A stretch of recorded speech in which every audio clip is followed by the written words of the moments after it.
Unfortunately, YouTube is really that simple. My name is Tom Stoll, I'm a YouTube growth YouTuber, I've uploaded over 200 videos. I'm studying YouTube like daily. But I've recently been finding out that these formulas, frameworks, and things that I've learned are actually useless. And it's funny because I'm the person that really likes systematical things. I remember I was in the classroom. So whenever, let's say I was doing addition, 19 plus 8, I was taking 19, adding 1 on top of it, counting to 20. I was doing like -1, 19. Okay, so I need 1.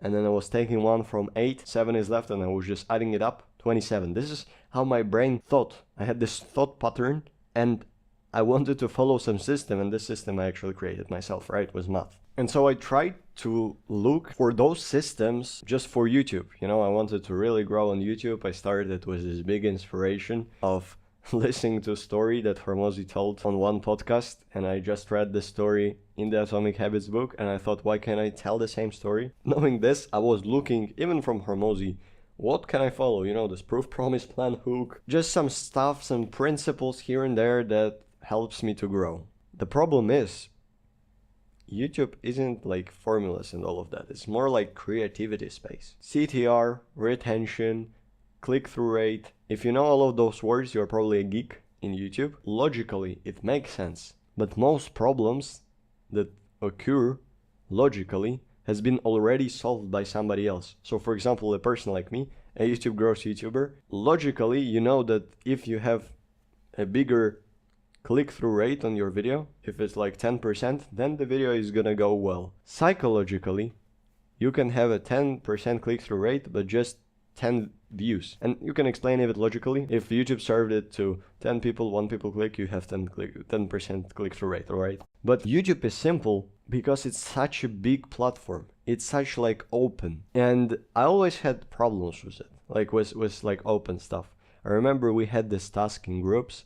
I was on a camp, and we needed to come up with answering those questions that were like really open. So, and I'm trying to think of the example, like, who do you feel you are? Something like this. You can go to the spectrum of describing your body, or to thinking about who you are as how people see you in characteristic perspective. And there is no right answer here. And so the same happens with YouTube. Everything works.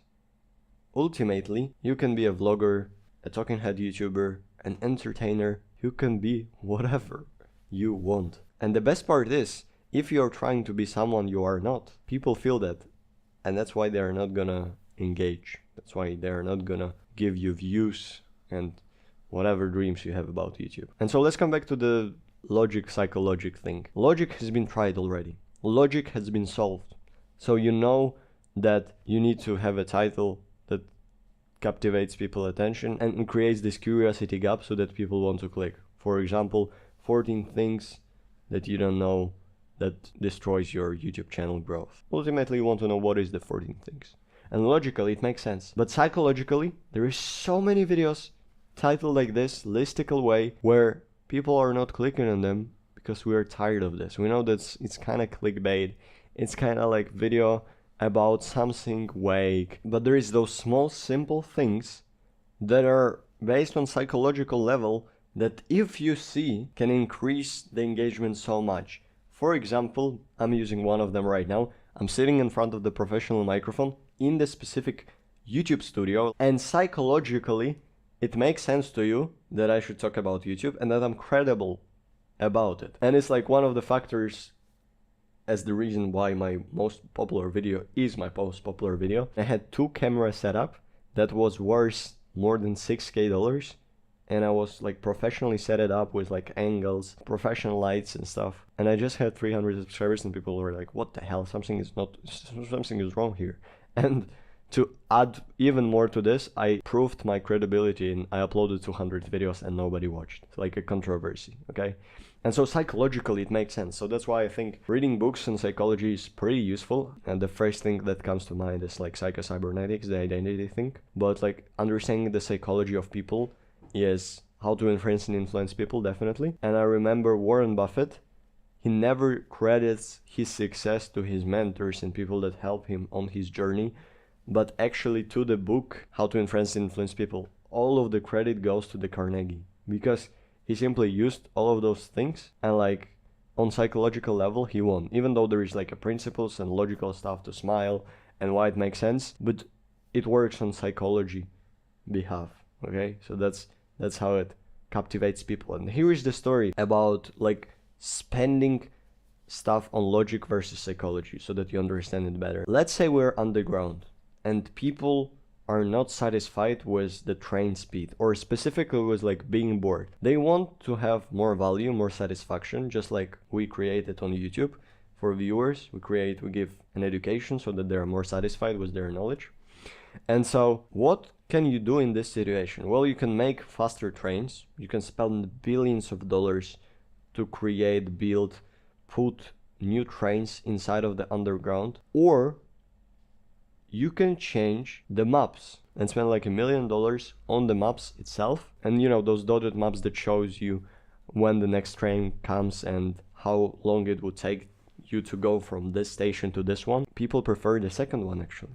Yes, you could put better trains, and yes, people would say, yeah, oh nice, it's fast. But they were bored and they don't want it to be bored. And that's when the map came in. Their boredom was cured by the information, by the perceived value. They saw it as a psychology trick and they used it and they saved billions of dollars. Apply the same to your YouTube channel. You can think about the best lights, the best color and the saturation in your thumbnail. And logically it all does make sense. Psychologically though, if you put so much stuff and effects and edits in your thumbnail, people would perceive your video as really edited, as maybe someone who pushes for money. He edited it so much, he put it so much effort, he's really needy. Oh, here's the thing with the psychology. And that's why YouTube is really simple. You don't really need like a YouTube growth YouTuber. Yes, you may be needing like a coach like myself.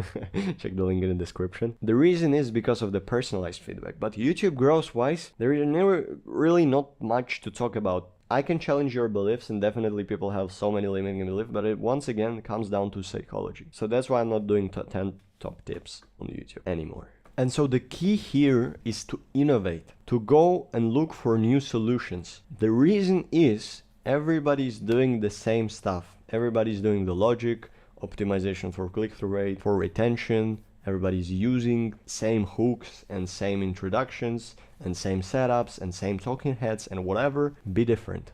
The reason I'm mentioning this is because I was a Hamza Glazer for the long amount of time. Hamza Glazer, if you don't know, Hamza is like a big YouTuber about self-improvement. I was his fan. And yes, he taught me a lot about health and fitness and like my life in general. Here's the problem. He taught me a lot about YouTube as well. The advice he gave is great. It's not bad. Like about hooks and like the retention of the video and the style, the format, the daily upload schedule. The problem is there is hundreds if not thousands people, young men, that are copying the same exact advice and everybody looks the same. So innovate, that's the key.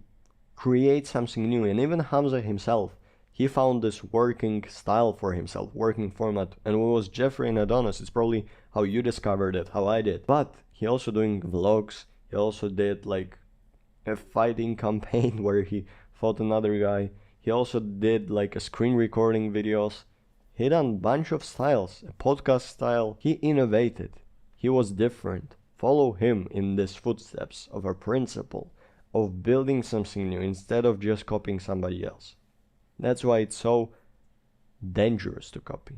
Because that's pretty much the definition of insanity. If you do the same thing again and again, and you expect a different result, as I did for my 200 videos. Be unique. The template that you can fill out is in my community. Check it out. I've created it for my people, and I think it will be useful even to you. You just follow the questions and answer it. Boom, boom, and now you know what's your unique side. Now, if you still wonder, oh, should I really do this? Should I really join his school community? Of course, because there is a concept of passive risk and active risk. And most people say, you shouldn't take risk. Why would you take risk? You're young. Go and study in the university. Go find yourself a job. Go ask the girl out. Yes, that's kind of risk, but that's like already has been written down for us. The problem is if you follow these footsteps, you just another person that copies, okay? The actual risk is that you are staying the same. It's the passive risk. It's not acting out and making a business, losing all the money, traveling the world, and then realizing that you forgot your passport or whatever. It's you sitting in your house doing the same shit, or actually not doing anything, not investing in the business, not looking out for ideas, not making better videos every day. It's being passive. It's staying the same for the rest of your life. That's what you're actually sacrificing, growth, because the change equals growth. You got the point. Passive is bad, active is good. And the best part is we are young, okay? And it allows us to do those risks. When you get those responsibilities later in life, like a wife, home, kids, then you're gonna think about those, and you wouldn't have those freedom that you had, those energy when you was young. And you're young right now, so act on it. Take the risk and innovate.